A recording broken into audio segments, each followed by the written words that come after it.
Good morning. I'm traveling for work, so I'm making this from a hotel room. I wanted to talk to you about a tidal disruption event, which is a star being consumed by a black hole that was recently observed. I've got a little video about it, and then I'll go a little more in depth into the paper, parts of it that I didn't have time to put into that video. And then I've got another video that's a response to a comment question that I got on my TikTok. I'm Cameron, and this is my channel. Welcome to the Sexy Universe.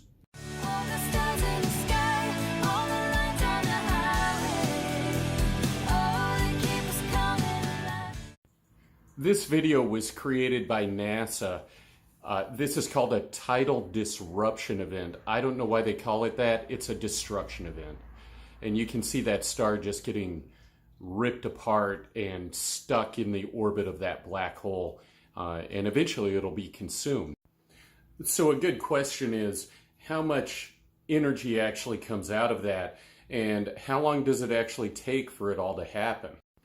Well, there was a pretty cool study last month, at least I think it's cool, and I'd like to tell you about it.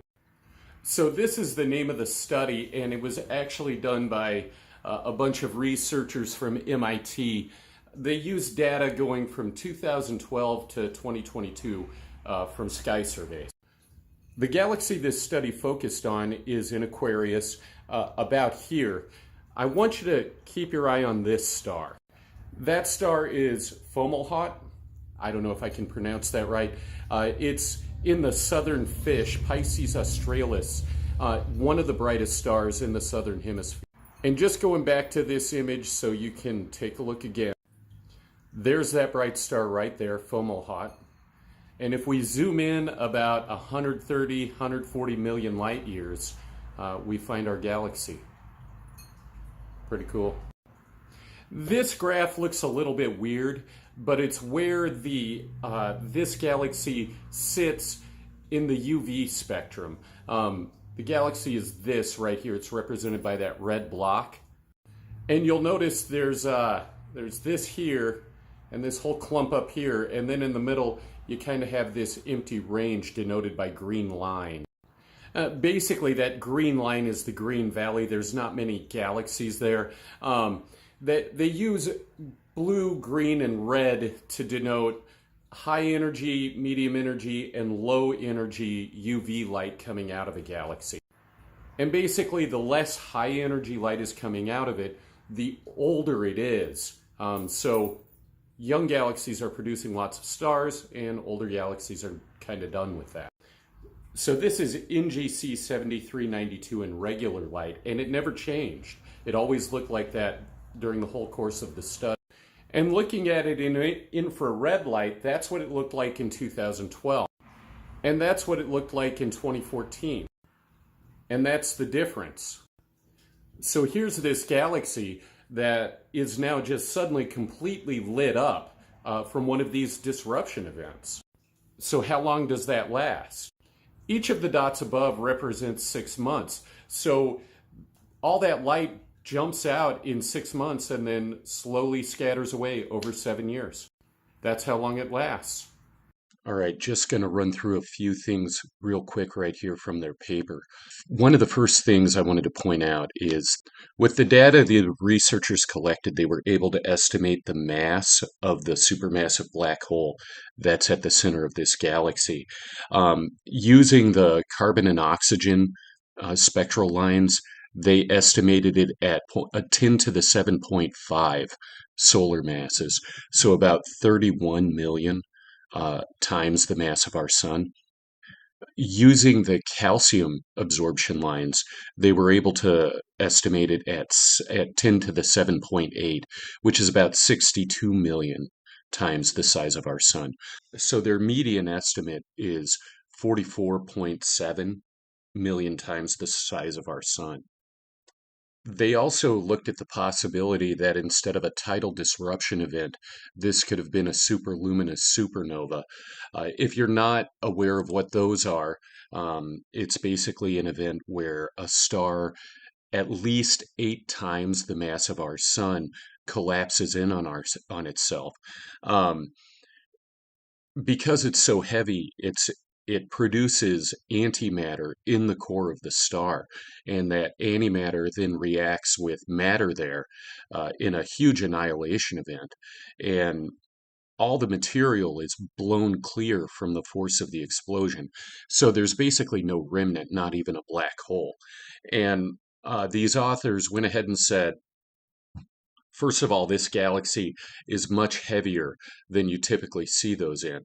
The second observation they made is superluminous supernova tend to happen in much younger galaxy. Here they say low metallicity galaxies. Low metallicity means that there are very few elements heavier than helium in those galaxies. So it's not literally metal. It's just heavier atoms, which indicates that these galaxies are younger because they're mostly hydrogen and helium. Because there haven't been enough stars formed in the past in those galaxies to create those other elements. Finally, they note that, as far as they know, this is the nearest tidal disruption event that's been found. But they point out that there may be recordings of observations of others. It's just we haven't done the analysis in the IR band, in the infrared band, to find them. So they suggest that if we search for them in the infrared band, we may find several others that have happened much closer to our galaxy. And in this line, they note that, searching for it in the visible light range probably isn't going to work either. We're going to have to look in the IR band. Finally, they thank all the organizations that gave them assistance and telescope time. If you're enjoying this content, please click the like button and leave your thoughts in the comments below. Your comments actually help the YouTube algorithm.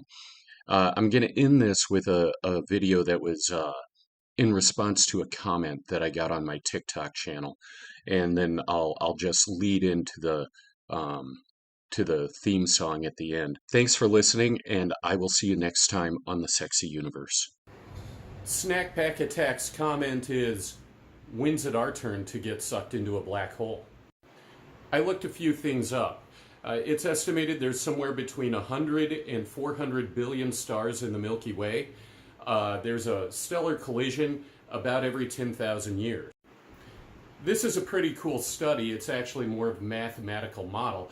But these folks tried to figure out how much of the universe's mass is in black holes. And their estimate is about 1%. So here's my math. 200 billion stars. 60 years for us to make this happen. There's a collision every 10,000 years, but there's 2 stars involved. 1% chance of one of them being a black hole. So I'm getting 60 times 10 to the 9th, or we've got a 1 in 60 billion chance of getting sucked into a black hole before we die. It's not the best odds, but I've beaten worse. The total life of a star like our sun is going to be somewhere around 12 billion years. So about 10 to the 10th. The life of a black hole is much longer. A black hole the size of our sun, with the mass of our sun, it could exist at least 10 to the 50th years, maybe even longer than that. And it's hard to describe that difference in time scales. Our brains just aren't set up for it. But if you were to take popsicle sticks like this and stack them from one end of the visible universe to the other, so around 27 billion light years, one of these sticks would represent the life of our sun, and then all the rest all stacked together would represent the life of a black hole.